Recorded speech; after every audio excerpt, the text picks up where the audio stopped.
I need you to understand something before we begin. This isn't a story about love and light. This isn't a tale of angels and miracles. This is for the dark chosen ones, the ones who weren't guided by feathers, but by fire. The ones who didn't wake up in temples, but in trauma. The ones who learned to listen not through peace, but through pain. You're not here by accident. You've been called, not to be saved, but to remember. And what you're about to hear might be the most important message of your life. Click subscribe to this channel to get more profound spiritual lessons.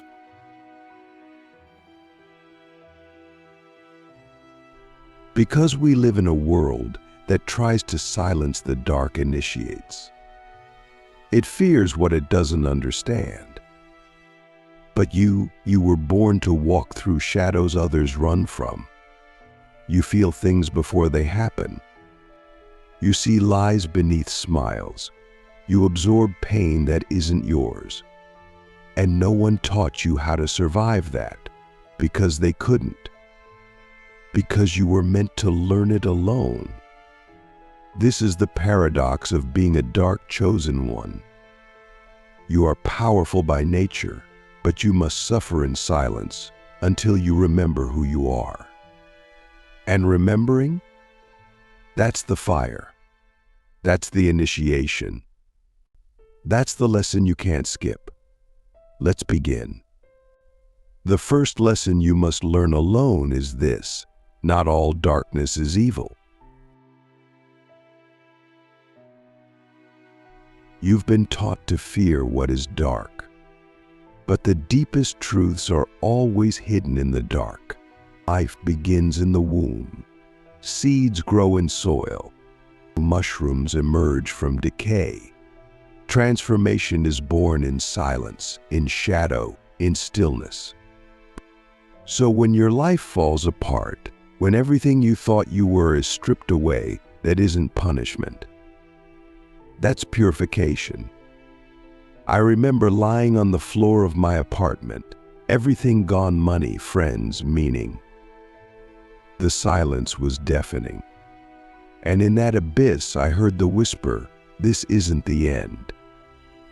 This is the beginning." You see, darkness doesn't destroy you. It dissolves who you are not. So the next time everything collapses, ask yourself, what part of me is dying so that something deeper can live? That's a question only the brave ask. The chosen ask. The ones who stop running and start listening. The second lesson is harder. People will fear you before they understand you. You carry depth, and depth threatens surface-level people. You carry truth, and truth threatens illusions. So don't be surprised when those closest to you pull away. Don't be shocked when you're labeled too much, too intense, too heavy. You are a mirror, and mirrors don't lie, they reflect. And most people aren't ready to see themselves. So they'll reject you before they realize you were the lesson. This is the isolation of the dark chosen one. You'll walk through deserts no one else can follow. But hear this, being misunderstood is not a curse. It's a confirmation. You were never meant to blend in. You were meant to break patterns. So don't shrink to please the blind. Don't soften your truth to protect their comfort. Let your energy offend. Let your silence speak. Let your presence reveal what words cannot. Because the ones meant to find you, they will. But only after you've found yourself. The third lesson? Pain is not the opposite of purpose. It is the path to it. We've been sold a lie that purpose feels good, that when you're aligned, everything flows. That's not true for us. For the dark initiates, purpose comes through pressure, through betrayal, through loss, through nights you think you won't survive. Why? Because your soul came here to transmute, and to turn poison into power. And you cannot guide others through fires you haven't walked through yourself. All your pain, it's your training. Every heartbreak, empathy. Every breakdown, humility. Every abandonment, sovereignty. Every failure, redirection. I want you to realize something deep. Your pain didn't just happen to you. It happened for you. Because when you heal it, you don't just heal yourself. You unlock codes that help others heal without even knowing why they're drawn to you. Your scars become symbols. Your silence becomes sanctuary. But only if you stop running from the pain and start learning from it. So ask yourself, what is this pain trying to teach me about my mission? The fourth lesson: not every soul is meant to be saved. This is brutal, because you want to help. You see the potential in people. You feel their wounds. You want to pull them out of the fire. But here's the truth. Some people need to burn, not because you don't love them, but because their soul chose a different journey, and your job is not to interfere with their karma. Your job is to honor yours. You are not here to rescue. You are here to remind, to be a living example, to walk in your truth so powerfully that others remember theirs. The danger of the dark chosen one is martyrdom. We bleed for people who won't even hold space for us. We give until we're empty. We carry others who never asked to be carried. And in doing so, we delay our own evolution. So let me ask you something hard. Who are you still trying to save just so you don't have to face your own loneliness? Let them go. Let them walk their path. You're not abandoning them. You're trusting their soul. And that's love. That's real love. The fifth and final lesson you must learn alone is this: you are meant to die before you live. Not physically, spiritually, emotionally, energetically. The ego must die. The persona must die. The false self must die. Because you cannot become who you are while clinging to who you were. There will be a moment in your journey, maybe it's now, where you feel empty. Like everything has been stripped away. No identity, no direction, no hope. That's the void. The sacred womb. The dark night of the soul. Do not fear it. Do not rush out of it. Sit in it. Breathe in it. Listen in it. Because in that stillness, something ancient awakens. Not a new version of you. The real you. The one who remembers. The one who came here with a contract. The one who doesn't need validation. The one who doesn't beg for love. The one who knows. And when that version rises, everything changes. You don't just walk in power. You become power. You don't just speak truth. You embody it. You don't just attract light. You command it. Because the darkness didn't destroy you. It revealed you. This is what they don't tell you. Being chosen isn't about ego. It's about endurance. It's about becoming the one who survives what others collapse under and still chooses love, still chooses truth, still chooses to rise. And that choice? That's what makes you dangerous to the system. That's what makes you magnetic to the lost. That's what makes you legendary in the eyes of your ancestors. So if you're in the fire, stay there. Because fire doesn't burn the chosen. It forges them. Let's go deeper. If you're still here, it means you're not just curious, you're remembering. Something in your soul has been whispering for years that this life, this pain, this path, it wasn't random. It was designed, not to break you, but to awaken you. But here's where it gets real. If you're a dark chosen one, you must understand this. You are not just a human having a spiritual experience. You are a soul engaged in a spiritual war. And because of what you carry, your wisdom, your memory, your light hidden in darkness, you are a threat. Not to people, to systems, to unconsciousness, to the energies that profit off fear, illusion, and control. You are targeted because you are dangerous to the matrix. Let that sink in. Most people go their entire lives asleep. They follow the script, play the role, and die without ever meeting their soul. But you broke the spell. You questioned the story. You didn't just survive darkness, you saw through it.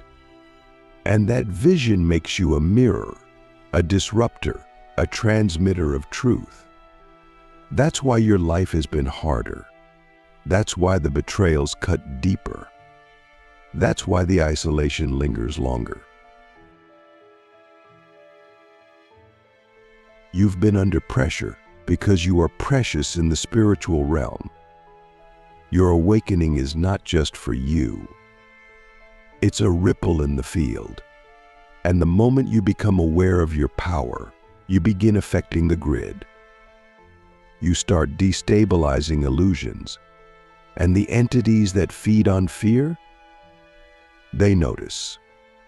That brings us to the first truth of this war. Spiritual attacks aren't random, they're strategic. Have you noticed this? Every time you're on the edge of a breakthrough, a sudden spiral. Every time you commit to healing, an old trauma resurfaces.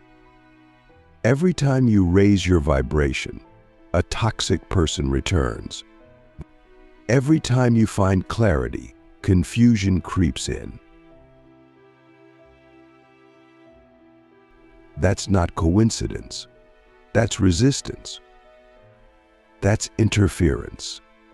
Because the moment you start vibrating above the lie must defend itself. So how do these spiritual forces work?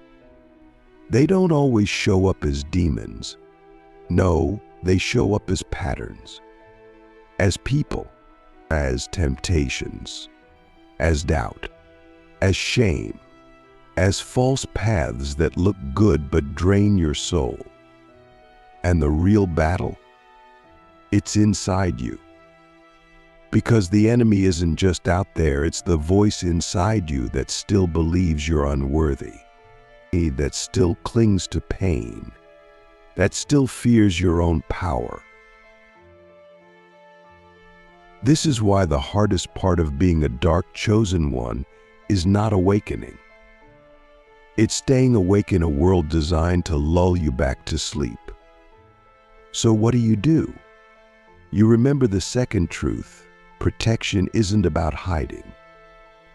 It's about frequency. You don't protect your energy by cutting people off or building walls. You protect it by raising your vibration to a frequency that distortion cannot enter. That means living in brutal honesty, choosing integrity over popularity, saying no to what's easy when it's energetically expensive, releasing what is familiar but no longer aligned. It's not about being perfect.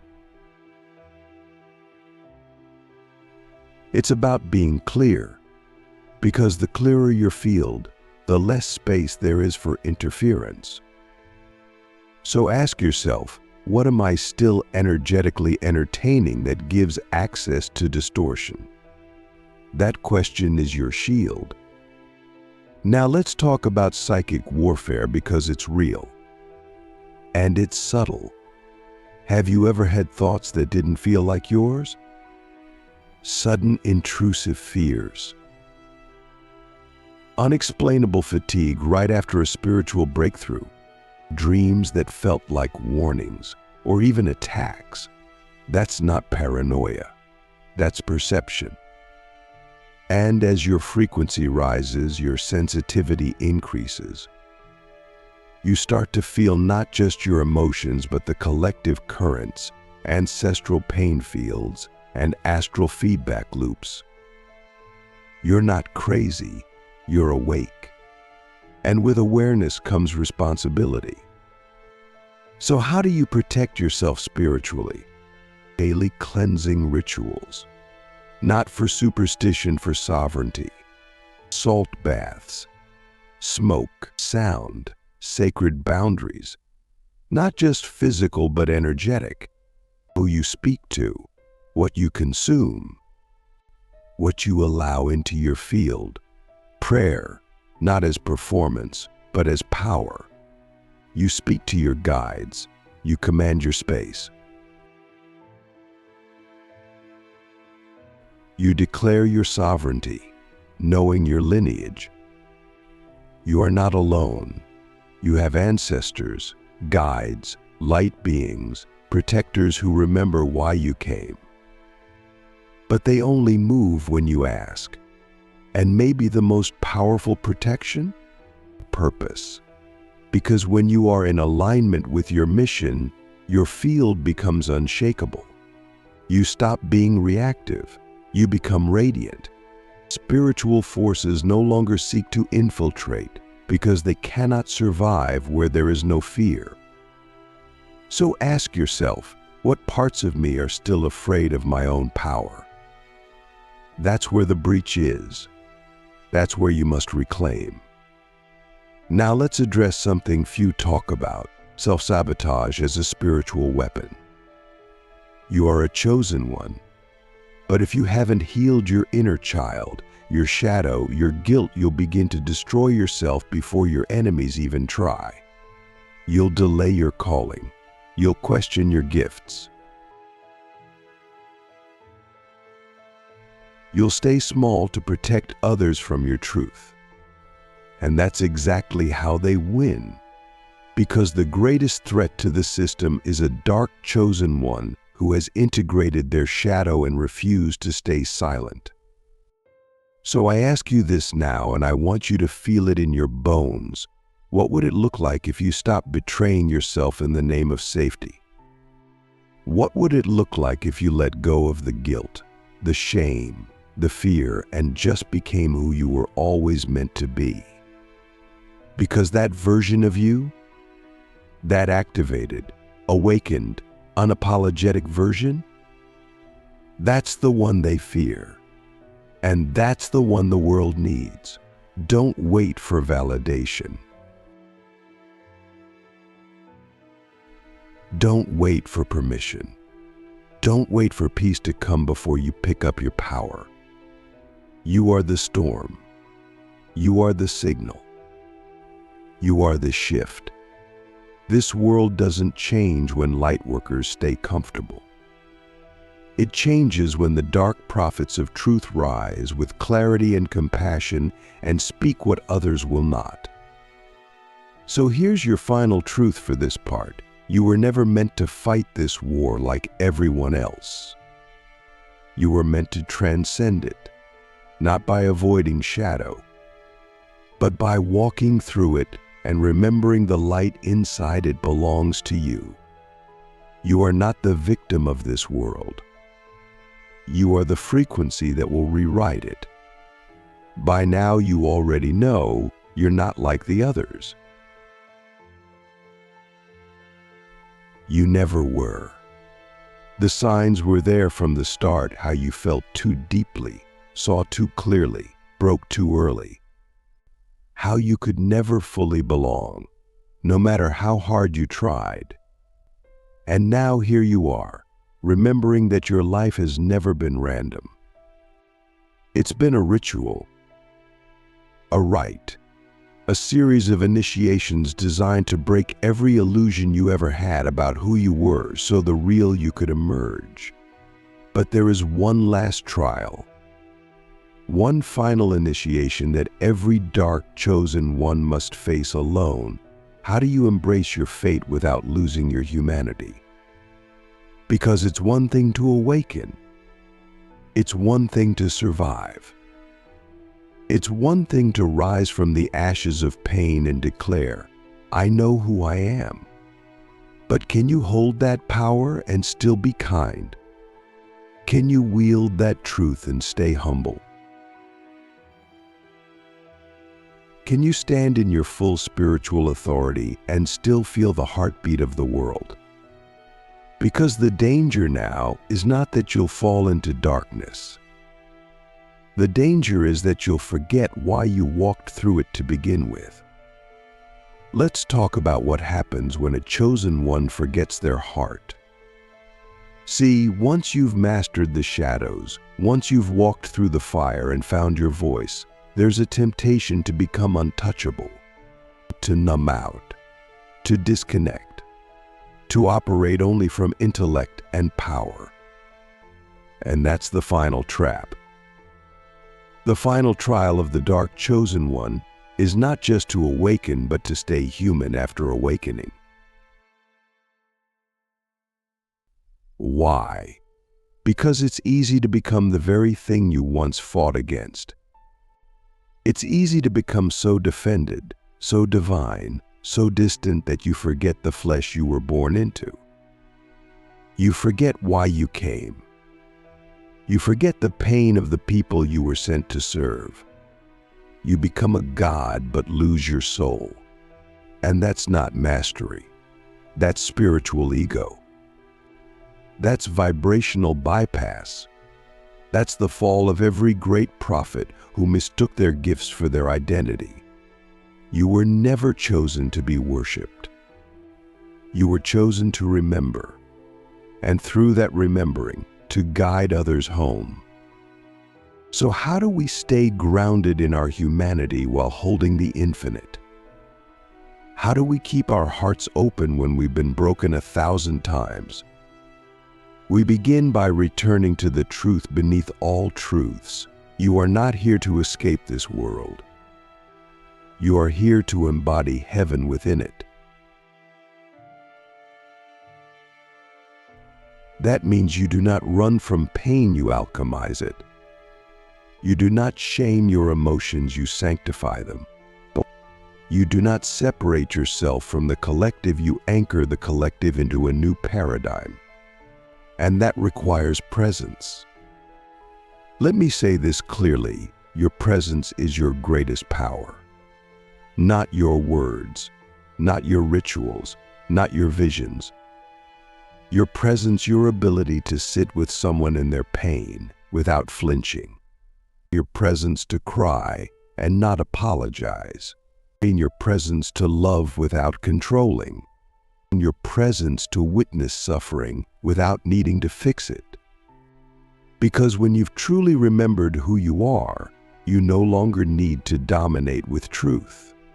You radiate truth. And that radiation heals more than any sermon ever could.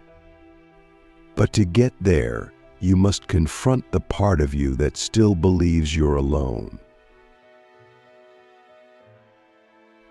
Because even now, even with all your awakenings, there's a part of you that still carries the wound of separation.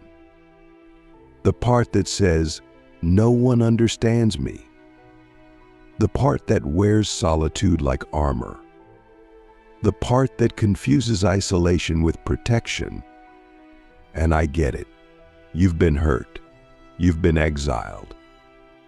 You've been misunderstood so many times that it became easier to walk alone than risk being seen. But here's the deeper truth. You are not alone. You are rare. And rarity often feels like loneliness. But the moment you stop hiding, the moment you start living your truth without apology, you begin to attract others who carry the same frequency. Your soul tribe, your mirrors, your allies. But they can only find you if you stop pretending you don't need them. So ask yourself honestly, what part of me still believes I must suffer to be powerful? What part of me is afraid to let love in case it takes everything again? These are the questions that matter now. Because your next evolution is not about becoming more spiritual. It's about becoming more real. And realness is messy. It's raw. It's vulnerable. It's choosing to say, I don't have it all figured out, but I'm still here. It's waking up and showing up, even when your faith is shaky. It's letting people see you not just your wisdom, but your wounds. Because when you show your wounds, you give others permission to heal theirs. That's the sacred paradox. Your humanity is not your weakness. It's your greatest transmission. Now let's talk about service. Because as a dark chosen one, your purpose is not just personal. It's planetary. You didn't come here just to heal your lineage. You came to shift the collective grid. And that means your life is not just about what you want, it's about what you carry. You carry codes, frequencies, memory. You carry the medicine of truth in a world addicted to illusions. You carry the light of sovereignty in a society that teaches submission. You carry the vibration of unconditional love in a culture built on conditional worth. But that medicine can only be shared through embodiment. So don't just talk about consciousness, live it. Don't just post about healing, practice it. Don't just channel messages, become the message. Because when people feel your energy, they should feel the field shift. Not because you're perfect, but because you're present. And when you're fully present, miracles happen. But the ego will fight this. It will say, you're not ready. You're not enough. You still have shadows. And to that I say, so what? Every healer still bleeds. Every teacher still forgets. Every prophet still doubts. You don't need to be perfect to be powerful. You just need to be true. And truth is magnetic. Truth is medicine. Truth is multidimensional. Truth is the frequency that pierces illusion and reminds people of who they are. And that's what you are now, a reminder. A living, breathing, unapologetic reminder of what's possible when you say yes to your path, even when it costs you everything. Because there's one more truth you must hold as you complete this initiation. You will be misunderstood until you are needed. And then, suddenly, everyone will remember your name. Not because you changed, but because the world finally caught up to your frequency. So stand tall now, not from arrogance, but from alignment. Stand in your knowing. Stand in your softness. Stand in your power. Because the world is starving for real ones. And you, chosen one, are realer than most will ever be brave enough to become. So what now? Now you live. You live so fully, so truthfully, so vibrationally clean that your life becomes a portal. You become the prayer. You become the prophecy. You become the proof that no matter how deep the darkness, light always remembers how to rise. And you are the rising. You made it this far, and that alone says everything. This isn't content. This isn't a video. This is a rite of passage, a remembrance encoded in vibration, not just words. If you're still here, it means your soul has been whispering through the noise, "This is it. This is what we came for." Let's go deeper than philosophy, deeper than teaching. Let's go to the place inside you that has always known, but has never been given permission to say it out loud. You are the one you were always waiting for. But to become that version, the true you, the untamed you, the you that exists beyond trauma, programming, ego, fear, you must resurrect the shadow. Let me explain something almost no one will tell you. Your shadow is not your enemy. Your shadow is your exiled genius. It is every part of you that was shamed, suppressed, or silenced so you could survive a world that could not hold your full spectrum. Your rage was sacred fire before it was labeled dangerous. Your shame was sensitivity before it was weaponized. Your ego was a protector before it became a prison. Your jealousy was longing before it got twisted by scarcity. We've been taught to fear the shadow, to spiritualize it away, to wrap it in love and light until it disappears. But that's not healing, that's avoidance in disguise. Real healing? Real healing is turning toward the shadow and saying, "I'm ready to listen now." Because everything you've rejected in yourself is holding a piece of your power. And until you reclaim it, you will never feel whole. You may look awakened, sound wise, even help others, but inside you'll feel like something's missing. And that emptiness, that quiet ache that shows up in your relationships, your purpose, your creativity, that's your shadow calling you back. I want to make this clear. There is no enlightenment without integration. There is no ascension without descent. There is no power without presence in your own darkness. So let's walk into it together. Close your eyes, metaphorically or for real. I want you to go back to the moment in your life when you first felt you had to dim your light to be safe. When you learned that your truth was too much. When your voice got quiet, not because you had nothing to say, but because no one was listening. That moment, that was the birth of your shadow. And every time after that, you reinforced it. You wore masks. You played roles. You became what the world needed you to be so you could survive it. But now, you're not here to survive anymore. You're here to resurrect. So here's your permission. Let the masks fall. Let the rage speak. Let the grief rise. Let the power return. You are not here to be palatable. You are here to be whole. And wholeness is messy. It's wild. It's terrifying to those who've built their identities on conditioning. But for you, it's freedom.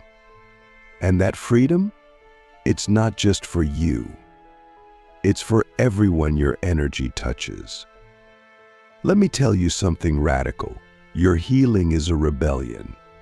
Your embodiment is activism. Your freedom is contagious, because when you stop performing for love, you become love. When you stop seeking permission, you become permission. When you stop explaining your pain, you become a sanctuary for others to stop apologizing for theirs. So let's go even deeper. Let's talk about the initiation of embodiment. This is the final frontier. It's not about knowing who you are. It's about living it every day, in every choice, in every breath. It means saying no when your nervous system screams but your mind wants to please. Walking away from people who feel familiar but fracture your soul. Creating art, businesses, relationships, lives that reflect your truth, not your trauma. Being willing to be misunderstood, misjudged, even feared for the sake of your own alignment. Because here's the secret. You cannot be loved for who you are if you are always performing who you're not. And the moment you stop performing, that's when the real ones come. That's when your tribe finds you. That's when your purpose reveals itself not as something you do, but as something you are. But to get to that level of embodiment, you must pass through the fire. And not everyone will come with you. This is the grief of the chosen. There are people you love who cannot go where you're going. Not because they're bad, not because they're asleep, but because their soul chose a different path. You must let them walk it. And in doing so, you reclaim the energy you were using to carry them. Because you can't carry others into their awakening. You can only stand in yours so fully that they remember they have a choice. That's leadership. That's legacy. That's love. Now, let's talk about responsibility. Because once you remember your truth, you cannot unknow it. Once you see through the matrix, you cannot pretend it's real. Once you taste freedom, you cannot settle for chains. Your responsibility now is to live as the frequency you want to see in the world. Not perfectly, but consistently. You don't have to always feel high vibe. You don't have to always be strong. You don't have to always know the way. But you do have to be honest. You do have to be in integrity. You do have to keep choosing alignment, even when it's inconvenient. Because you're not just a person anymore. You're a portal, a walking transmission, a living prayer. And people will feel it. They will feel your vibration before you speak. They will feel your presence before you enter the room. They will feel your heart, even if they don't understand your language. And that's how you change the world. Not by convincing, by being. So here's what I want to leave you with. You are not broken. You are not behind. You are not lost. You are becoming. And the becoming is sacred. It is not linear. It is not glamorous. It is not always visible. But it is real. And one day you will look back on this moment, the confusion, the loneliness, the ache, and you'll realize this was the moment it all began. This was the night you stopped running. This was the breath where you chose yourself. This was the fire that forged your resurrection. And from that day forward, you didn't just survive. You embodied. You became the one you were afraid to be. And in doing so, you finally became free. End of part 4. If you're still here, still feeling every word, then you've already begun your final transformation. And I want to ask you one last question, one that only your soul can answer. If you were no longer afraid of being seen in your full power, how would you live tomorrow? Sit with that. Then live the answer. Share this, not to go viral, but to go vibrational. Let it reach the ones still in the dark, still pretending, still waiting for permission. Let them know the darkness was never a punishment. It was the passage. And you, chosen one, were always meant to rise. To understand the full depth of this path, you must first deconstruct the label, dark. Chosen one. Each word is a frequency. Let's break it down. Dark, not evil, not negative, but unseen, unacknowledged, suppressed. The dark chosen one carries the codes of shadow integration not by choice, but by soul contract. They are born into pain not as punishment, but as preparation. Chosen, not entitled, not superior, but selected by source, by lineage, by vibration. Chosen for what? To transmute density, into guide evolution, into anchor new templates into old systems. One. Not as in lone savior. One as in the individuated spark of the divine, awakening to its own power amidst chaos. The one who remembers, the one who sees, the one who cannot unsee. Now that we understand the identity, we can examine the 5 hardest lessons not as ideas, but as initiations into spiritual maturity. Lesson 1. Not all darkness is evil, a deep energetic truth at the quantum level. Darkness is potential. It is the womb of all creation. Even in physics, the vacuum, what we perceive as emptiness, contains the most energy. So why do we fear it? Because in darkness the ego dies. And the ego, which thrives on certainty, cannot survive the unknown. But here's the paradox. The unknown is where your soul lives. So when you're thrown into darkness, loss, depression, betrayal, it's not the end. It's the beginning of recalibration. The death is your system rejecting what is no longer resonant. The dark chosen one learns early. Discomfort is not danger. It's data. Pain is not punishment. It's purification. And this is where the alchemical power begins. If you can sit in the dark, not as a victim, but as a technician of vibration, you begin to read the code underneath experience. What is this pain asking me to integrate? What truth have I outgrown? What identity is being dissolved?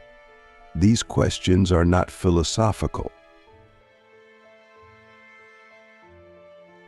They're diagnostic. And the more you ask them, the more you become fluent in the language of shadow. Lesson 2.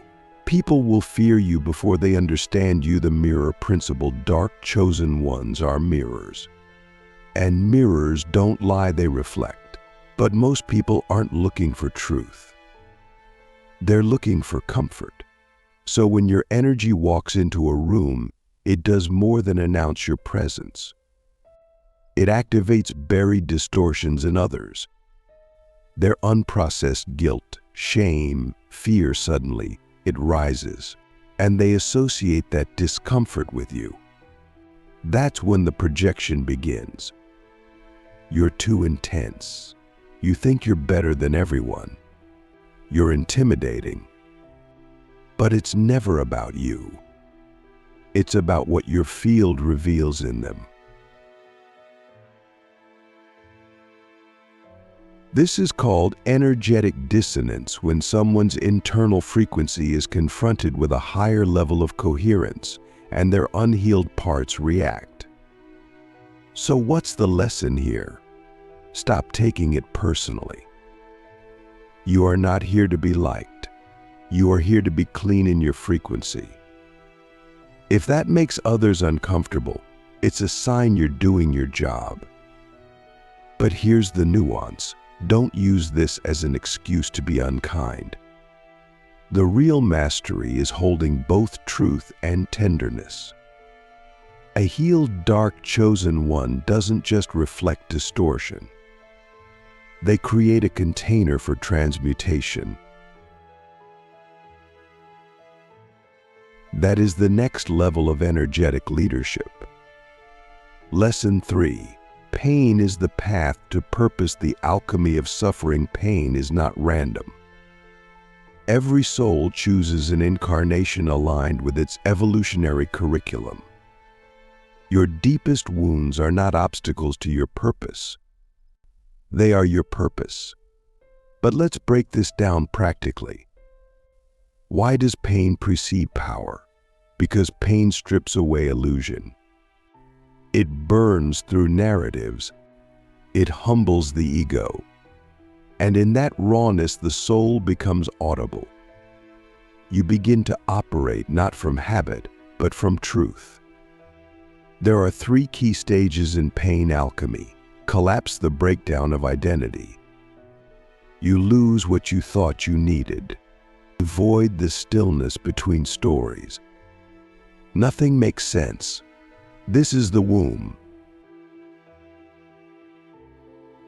Emergence, the new frequency stabilizes. You act from source, not survival. Most people quit in the void, but the dark chosen one learns to rest there. They let the silence recalibrate them. They don't rush the process. They trust the metamorphosis. And when they emerge, they carry medicine. Not just empathy, not just wisdom, but transmission. People don't just hear them, they feel them, because they've earned their frequency. Lesson 4. Not every soul is meant to be saved. The trap of spiritual codependency. This one is brutal. Because dark chosen ones often carry the rescuer archetype. They feel others' pain so deeply, they want to fix it. But the truth, saving someone who's not ready is a form of control. It violates spiritual sovereignty. It says, I don't trust your soul's timing. So the real lesson here is detachment from outcome. You offer your frequency, your presence, your truth, but you let go of whether it's received. This creates clean, energetic exchanges. No hooks, no expectations, no martyrdom. It also protects your field. Because carrying others robs you of your own evolution. Ask yourself, am I helping from wholeness or from a need to be needed? That's the difference between power and projection. Lesson 5. You must die before you live. The ego death blueprint. This is the ultimate initiation.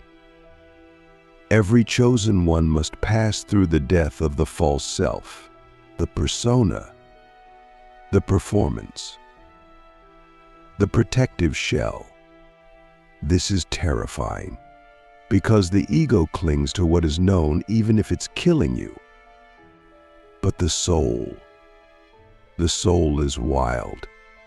It thrives in the mystery. So what does ego death look like? Losing roles, parent, healer, leader, friend. Losing stories, I am this because I do that.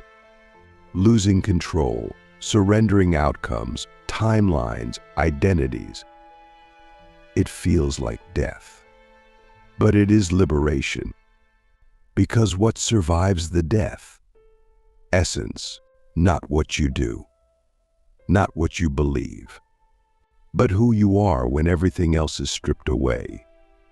And from that place, your true life begins. Not a life ruled by fear, but a life led by frequency.